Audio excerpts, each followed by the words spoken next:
জায়গায় বিশেষ করে খাগড়াছড়ি আমাদের মাইনরিটি সম্প্রদায়ের উপর কিছু আক্রমণ হচ্ছে।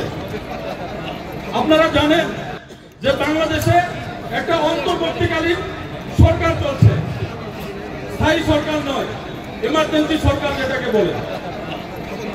তো ওইখানে অন্তর্বর্তী সরকারের প্রধান উপদেষ্টা মোহাম্মদ ইউনূস আপনার সংখ্যালঘু সম্প্রদায়ের সকল সম্প্রদায়ের লোককে আশ্বাস দিলেও আপনারা দেখতে পাচ্ছেন যে সোশ্যাল মিডিয়াতে আমরা বাংলাদেশের চিত্রটা আমরা কিছু অন্য রকমই দেখতে পাচ্ছি, যে বাংলাদেশের সংখ্যালঘু সম্প্রদায়ের যারা আছে তাদেরকে সেভ করতে পারছে না। প্রত্যেকদিন প্রতিনিয়ত কোনো জায়গায় না কোনো জায়গায় মাইনরিটিদের উপর আক্রমণ হচ্ছে। তো আমি বলবো, আমরা ভারতবর্ষের ত্রিপুরা রাজ্যের মাইনরিটি, ওই বাংলাদেশের মাইনরিটি সম্প্রদায়ের ভাইদের উপর অত্যাচার আমাদের চেয়ে কেউ বেশি ব্যতীত হবে না, কারণ আমরা এই ত্রিপুরা রাজ্যের মাইনরিটি।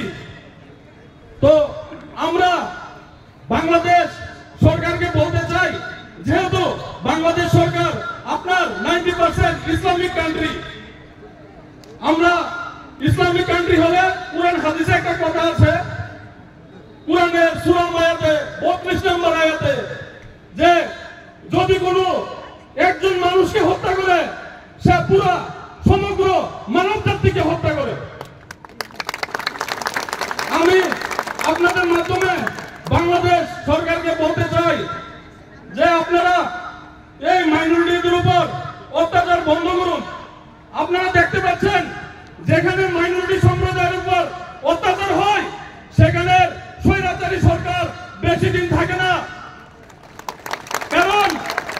কারণ আপনার সংখ্যাগুরুরা কখনো মাইনরিটিদের উপরে অত্যাচার মেনে নেয় না।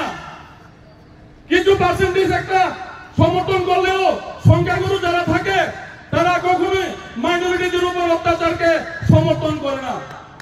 তো আমি আপনাদেরকে বলতে চাই যে বাংলাদেশের এসব অত্যাচার আপনাদের মাধ্যমে, মিডিয়া বন্ধুদের মাধ্যমে, বাংলাদেশের সরকার পরিবর্তন হয়েছে।